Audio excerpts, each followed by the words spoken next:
Welcome to the Journey Through Homeschooling podcast, practical support for every step of your homeschool adventure. I'm Jami Thornsberry. And I'm Adonna Pryor.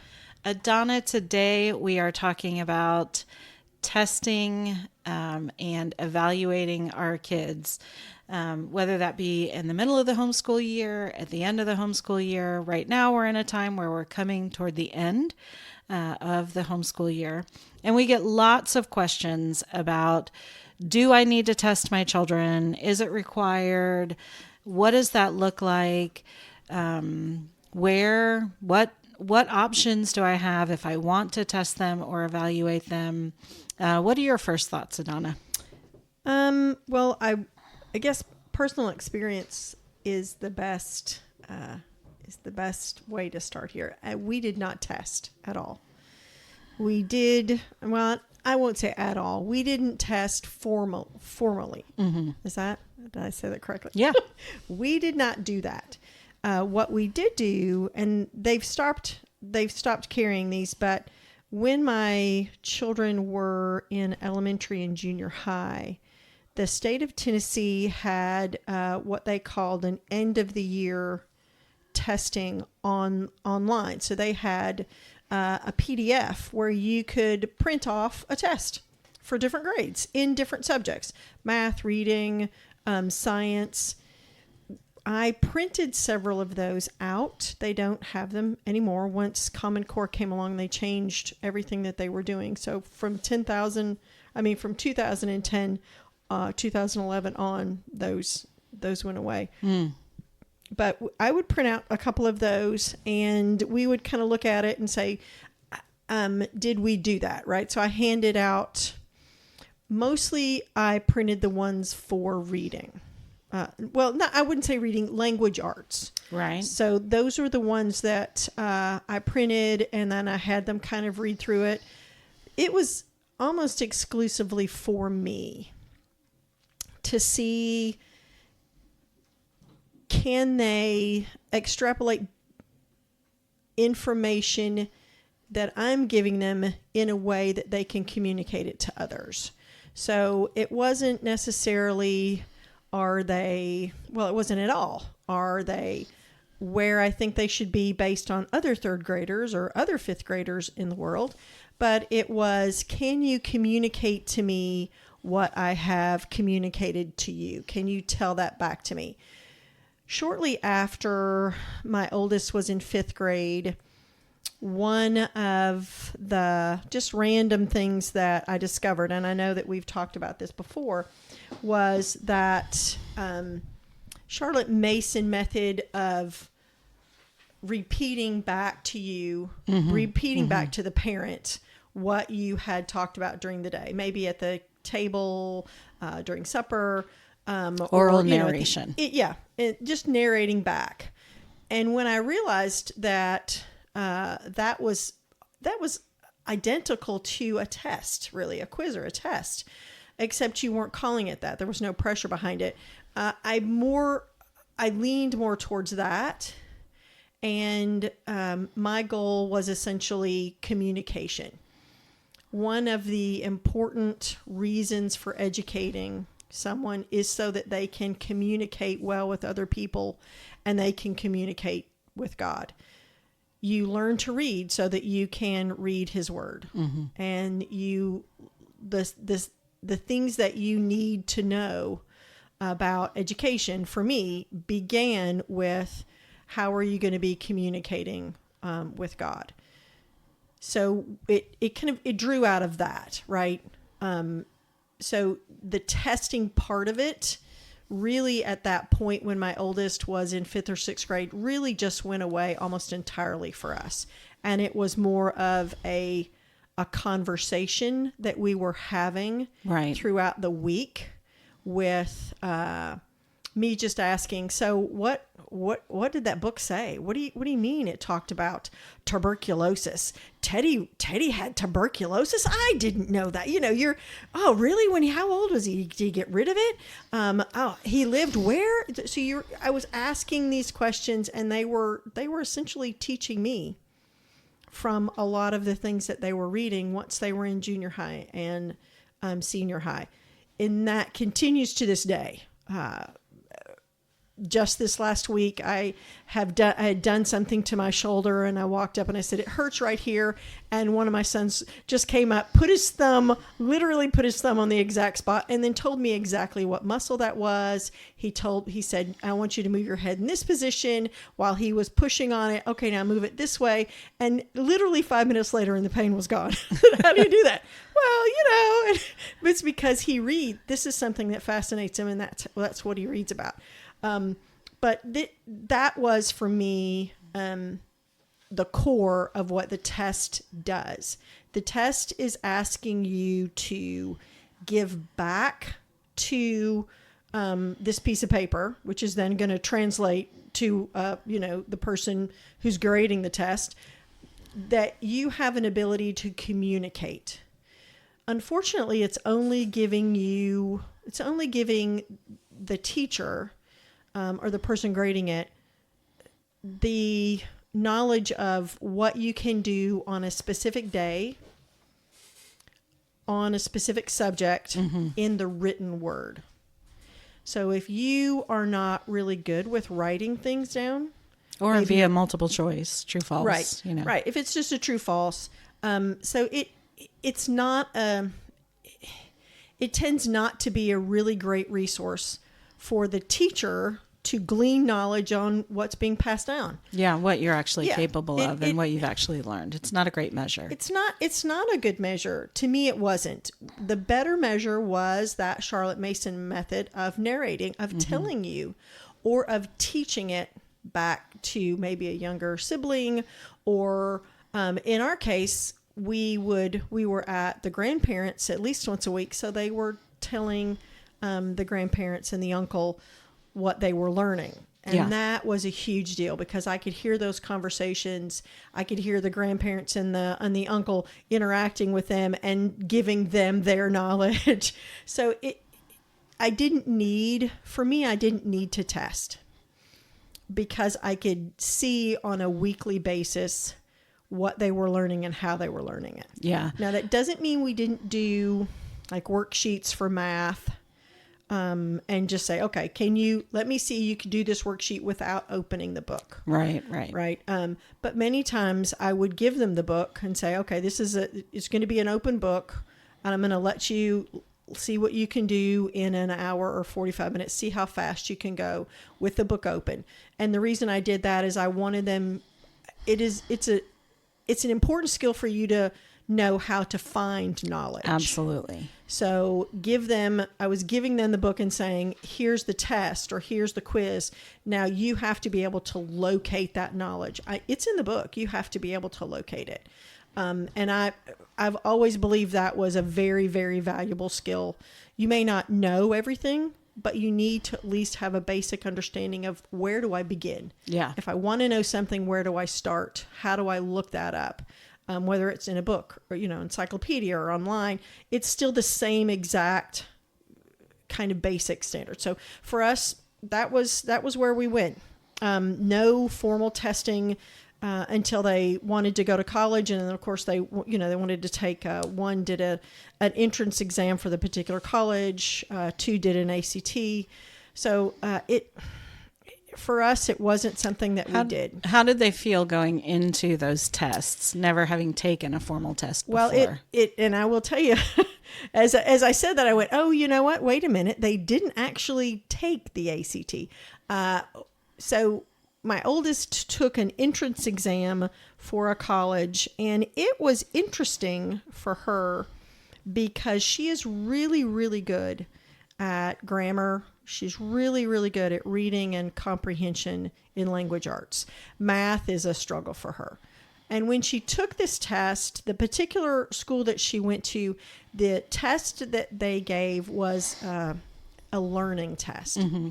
So as you answer things correctly, it will increasingly be, the next question is going to be a little bit more difficult, and then the next question is a little bit more difficult. So it shifts through its bank of questions, and it gets more difficult the smarter you are, which isn't really good for people, because you're never going to you're never going to do really well or Yeah, ace you're the never going to test. ace the test. You're never going to ace the test because it's always trying to outthink you or get harder than you are. And when she came out of that, she was really upset because the language arts was not what she was expecting. And she said, they weren't asking questions that were concrete. They were asking questions that were really subjective and could go several different ways. And that bothered her. That is hard because you don't Right. really, you don't really get a feel for where your footing is. You need to understand who the test maker is. And if the test is becoming increasingly more difficult as you go through it, while you're trying to get a feel for how the test writer is wanting, where they want you to go, it really makes it very difficult. She did, even though she did do well on it, she didn't like it. It wasn't something she was, in other words, she was expecting something that would be very concrete. Right. Here's the question. Here's the obvious answer. But this, literally she said, it could go various ways and they would give you 4 choices. And she said, well, obviously 2 were way off, but she said the other 2 were very much close. And it really just depended on almost your preference for that particular story. If you liked that story in a certain way, then, maybe you would answer it differently. And she said, I didn't, that was difficult for her. Yeah, that is very difficult. So for her, that was not something that turned out well. For the other 2, I forgot when I was saying that. I was like, they do have ACT scores, but they didn't actually take the test. We were, my 2 youngest children were scheduled to take the ACT in March of 2020. And when the tornado came through Tennessee, it not just hit a bunch of, it didn't just knock out a bunch of houses and kill more than a dozen people. It took out a major cell tower system between where we are and Nashville. So the testing centers could not give their test because it was online. And they said, we're going to cancel. We gave you another appointment in April. Surely it's going to be up by April. But by the time the end of April got here, COVID was an issue and they started shutting down for COVID. Well, I had 2 children who were going to be dually enrolled in 2021. And I said, hey, I've got a senior and a junior and we have to get these in there. And I kept communicating with them and saying, look, we want our money back. Well, they don't give you refunds. Oh. The ACT is not in the business of giving you refunds. Good to know.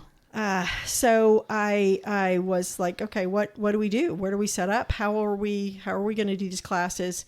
And probably I want to say it was very close to the time that they would start classes, about 3 weeks before they started classes.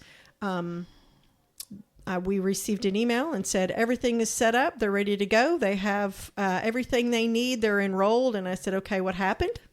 Why are we enrolled? We don't have an ACT score. And she said, no, we've given you one. The okie dokie. Well, how did that occur? And they just said, well, we've given you one and we've given you one high enough that they don't require remedial education. I said, okay, let's go for it. Let's do it. Easy enough. Easy enough. And then they just started. So they didn't have to go through that. They didn't have to experience it. They were prepared and ready to go. And I was giving them all the pointers and we had set them up with, the right calculator and everything. Yeah. But, and they did really well. They did in their really dual well. enrollment Yeah. classes. Yeah. They did extremely well in their dual enrollment classes. Yes. So, I think oftentimes when parents ask us about testing, I think what they're really asking is, how do I show that my child is on level? Right. Or how do I know that we've made progress? Right. And That's a hard one. I don't, because like you said, a test is only going to show so much, right? And most of the tests that are available out there aren't written for homeschoolers and the things that we learn. They're based on state standards, they're based on national standards, those types of things. Not saying that homeschoolers won't do well on those tests like the SAT, ACT, or even the CLT, which is, the classic learning test. But it is saying that, those tests are often written for students who are learning in a particular environment. And towards specific goals. And we don't often have that as homeschoolers. So, do we just throw out all testing? And, to your point, because we hear that as well, like you don't do any testing. And, I've said this before, and it kind of goes back to what Adonna said. Every time I sit down with my child and we do something, they're being tested. Mm-hmm. Every time we go outside the house and somebody asks them a question about what they're learning or they share about what they're learning, they're being tested, right? They're communicating the things that they've learned, whether it be the skills, the knowledge, the understanding. They're communicating that to someone else and passing on that learning and showing competency in that area. So we're not throwing testing out. There is a place for this, like you said. Scholarships are a huge area that homeschool families want to utilize, and those require testing. We know that. A lot of colleges nowadays, if you're not going for scholarships, don't require an SAT or ACT score. They just require your grade point average, and they, place you based on your grade point average. So how, Adonna, do parents who want to know, is my child on level, or how do I know if we made progress? There were those, and I think you kind of mentioned this a little bit, or kind of touched on this. There used to be those books that were wildly popular, that were the what every kindergartner, first grader, second grader should know, which I have a huge problem with, because I don't think that every child has to know all those things at the time that those books wrote it. But it made parents feel good because they had certain goals, that they were working towards. So when parents come to us and they're asking, how do I show, at the end of the year that my kid's on level, or how do I show that we made progress? What do you recommend? For most curriculum, and I'm going to limit this to math and language arts, but if you're getting a curriculum, most of them have built in questions or tests or quizzes with the curriculum. So you have an idea of what they're able to do. You have an idea of the speed they're able to do it at. Are they able to progress in mathematics? Math is built on very specific blocks of knowledge. And in almost every case, you can't move on to the next lesson unless you understand the one that came before it. So if you're getting to the end of the math book and your child is able to perform the quizzes and the tests at the end of that book or near the end of that book, then you're almost assured that they have understood or they have a working knowledge of what came before it. Right. And then what I would do, especially in math, is translate that into real world function. So shopping, bringing paper and, a pad of paper and pencil with you when you're shopping, and let them keep track of the cost of things. And then do the taxes, the percentages, moving decimals over one way or the other. I would take that out into the real world, setting up bank accounts, that kind of stuff. For language arts, that is something that you generally see with their handwriting. And you can, as it improves, as the handwriting becomes more legible, because that's That, again, goes back to communication. That's a vital part of how you communicate with other people. Yeah. And if you're using a workbook, you've got a concrete, yes, you do. Form of evidence that says, here's where we started back in August.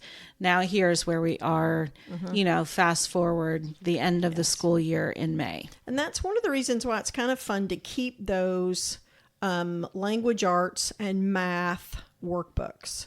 If you've got a couple of them that you're keeping maybe in a binder, or you do have a workbook you can keep, it's kind of nice to have those so you can go back and say, oh, this is where we started, 6 or 7 months ago, and here's where we are. So I like that idea of keeping those and going through them. You get a really good idea of the progress that you're making as far as their ability to communicate. And then you want to, again, bring that into the real world. Writing letters. Write a thank you note when they get a birthday gift from a grandparent or a friend. That is a lost art. Writing, and they get to do that, right? They get to do that in their own hand. And then you have this really good concrete thing of not only are you teaching them a good skill of being thankful, but you're getting to see the progress that they're making. So all of those things, real world skills, are pulling you in so that you understand. But as a homeschooler, you're with them constantly. You know what they're doing. You know what they're capable of. They're not going to be cheating you, right? They're not going to be pulling things up on their phone and going, oh yeah, no, I did this all by myself, because you're standing right there. You can see it plainly and clearly. You know what's going on. So you're not going to be fooled out of it. What doing a test will help you do is to see, how does my child perform under pressure? And that really is a skill. When parents come to us and they have an 8th grader or a 9th grader, and they know this child wants to go to college, and they're planning. They're looking at their upcoming years, and they're saying, look, we know this child wants to go to college.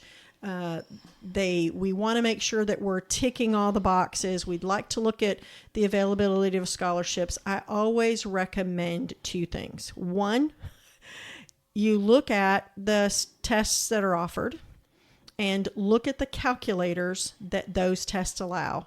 And you buy one of those calculators. Yeah. And you start in 8th grade or 9th grade, and you start using that calculator, and it becomes your best friend, because you can take that calculator into the test. And if you are familiar with where the buttons are, where the functions are on that calculator, then you can do the math much more quickly, as opposed to waiting until you get to the test and using one of the ones they provide you, which may have the functions in a completely different position. So I recommend that. I also recommend you take the test at least once as let's figure out what it looks like, what the procedure is, and let's get all those nerves out of the way. This isn't a test we're gonna look at the score and go, oh no, look what it is, or oh yeah, we're gonna go in there, no pressure, take the test so you can see what it's like. All of the pressure is off. And if they do well, then you can keep that grade. If they don't do well, you go, you know what? This is what it looks like in 9th grade. Now you know what it's like. You know that you might need to take, a little snack, or see what you can take as far as eating. Did you have to go to the bathroom? Were you nervous? What are the different things that you did? I will tell you the mistake I made. I went to the dentist the day before the test. Do not go to the dentist and have major dental work on Friday afternoon and then show up at 8 a.m. on Saturday and have to do the ACT while you've had a breakfast and you're popping a bunch of ibuprofen trying to be okay. So do an ACT or an SAT or even a CLT, whatever it is that you think that you're going to want to do for the school that you're going to. Do one as a practice. Yeah. Just to let your child know what it's like. I don't like the idea of having scholarships and having whether or not you have to take remedial classes, because if you score under a certain mark, they may make you take a remedial class. I don't like that being based on one day of one test. Yeah.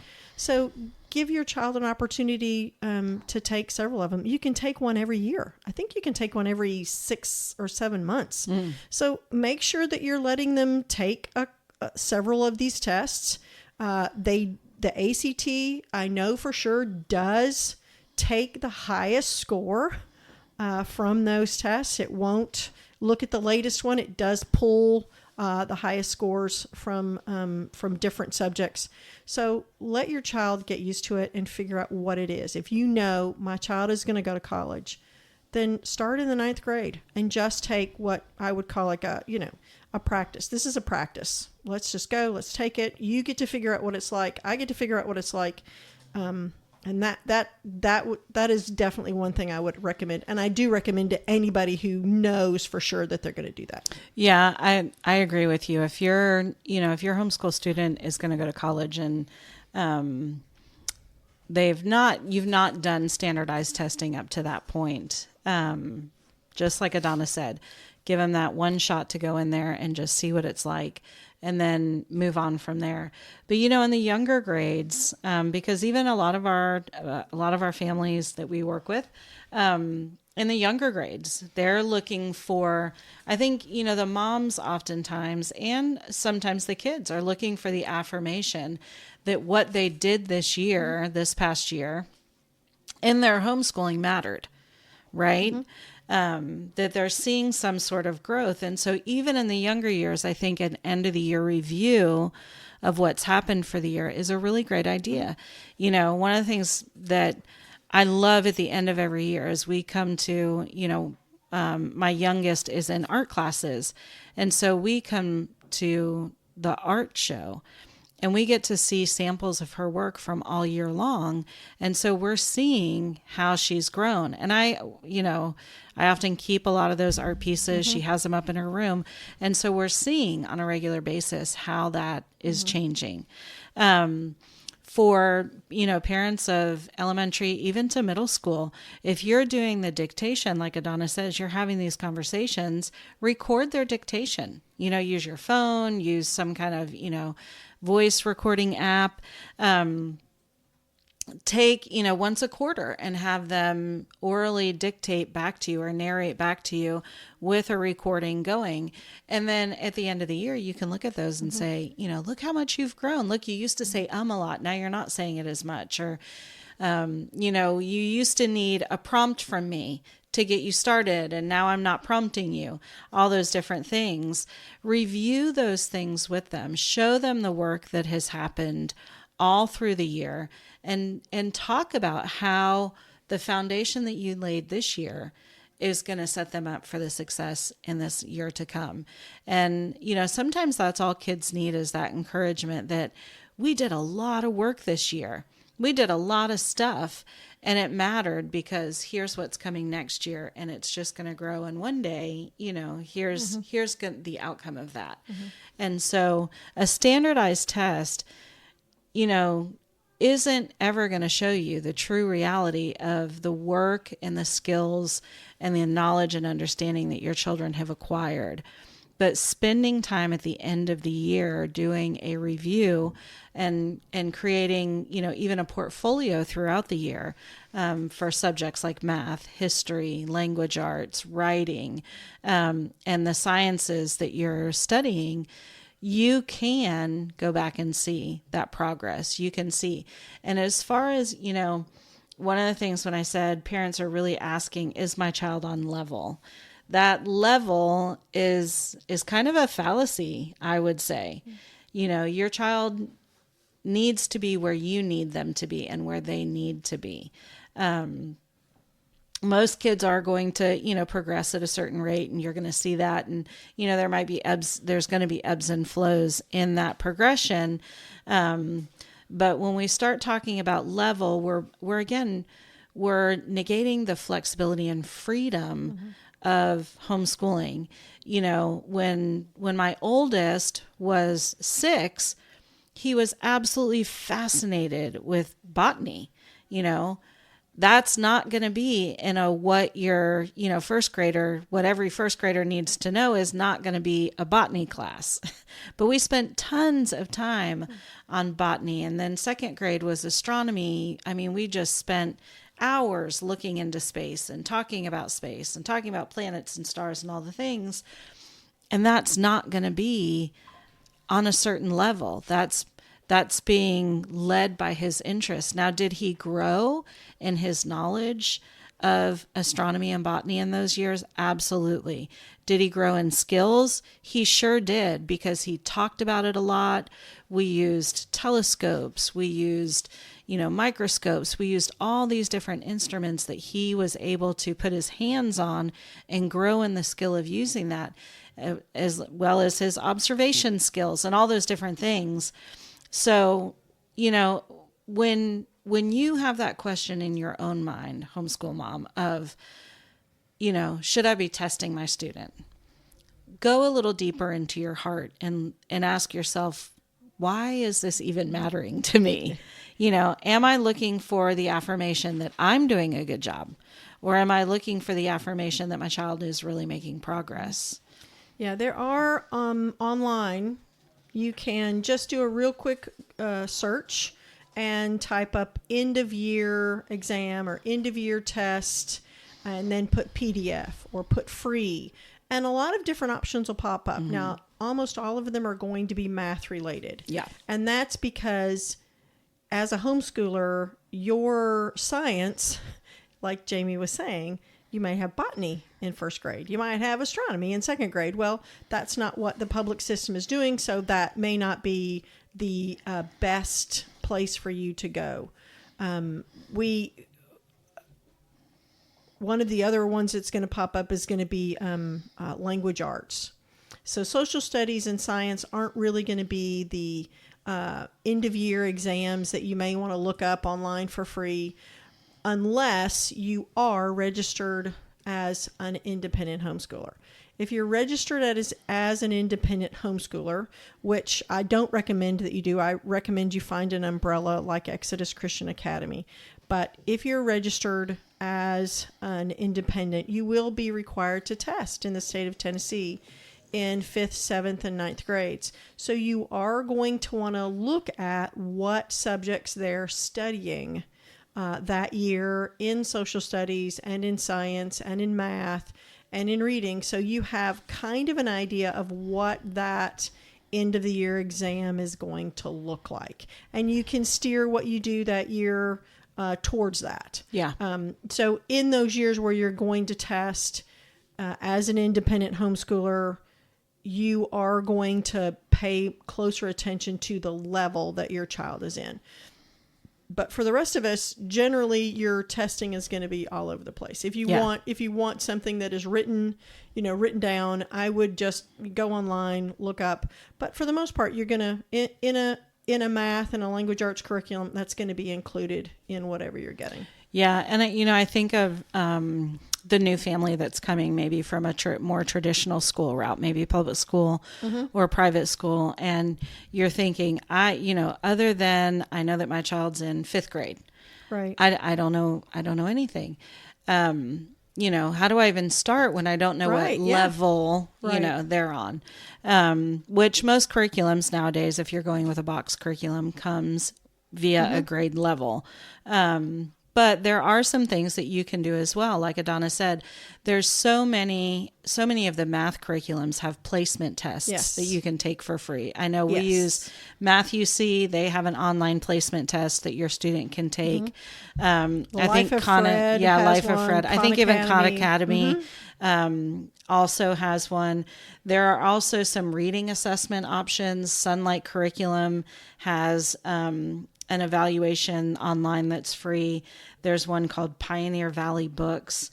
And there's even one called Lexercise Free Online Dyslexia Test. It assesses reading grade level using non-word reading. So if your child is has dyslexia, or you think they maybe, have dyslexia, that's a great one. Lexercise Free Online.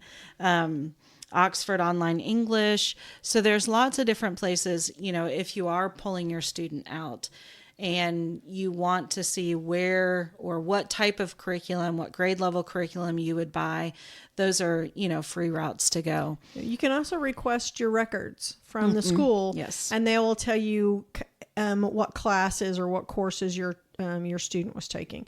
So if you're concerned, I would do that. And then you can, like Jami said, those placement tests are great. And almost every curriculum that does math or language arts is going to give you some kind of little placement quiz where you can say, yes, this is where I need to plug in. And then it doesn't matter what level, because especially in math and language arts, you go as fast as the student goes. Yeah. If they can go through several grades in a couple months, then do it. And eventually they'll stop and slow down. But yeah, you work at their pace. Yeah, absolutely. So any closing thoughts, Adonna, on to test or not to test? This really is very personal. Yes. If you want to know what those grades are, and your student is looking into college very seriously, and you want to look at scholarships, you want to look at some of the weightier tests like an ACT, an SAT, a CLT, then you definitely would like to prep them before they get there. For sure. So in late elementary, junior high, you're going to want to see, how does my student do on a test where I'm not proctoring it, where someone else is in the room, right? How do nerves play a part? Does my child get physically ill beforehand? You're going to want to see all that beforehand. Yeah.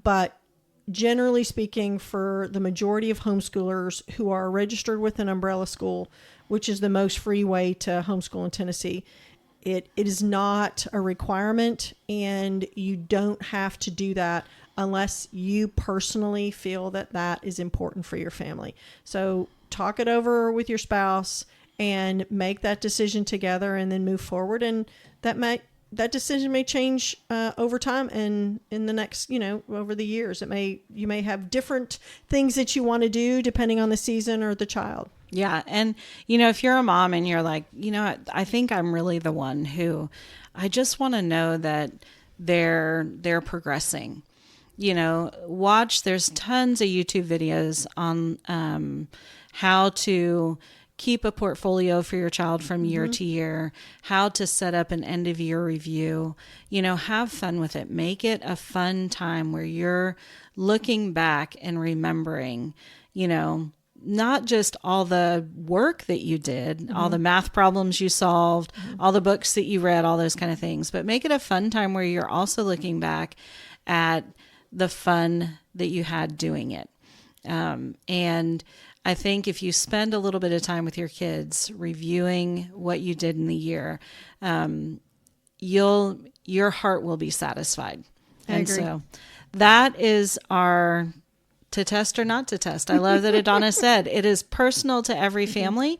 So if you have questions about testing, you can always reach out to us at office@exoduschristianacademy.com.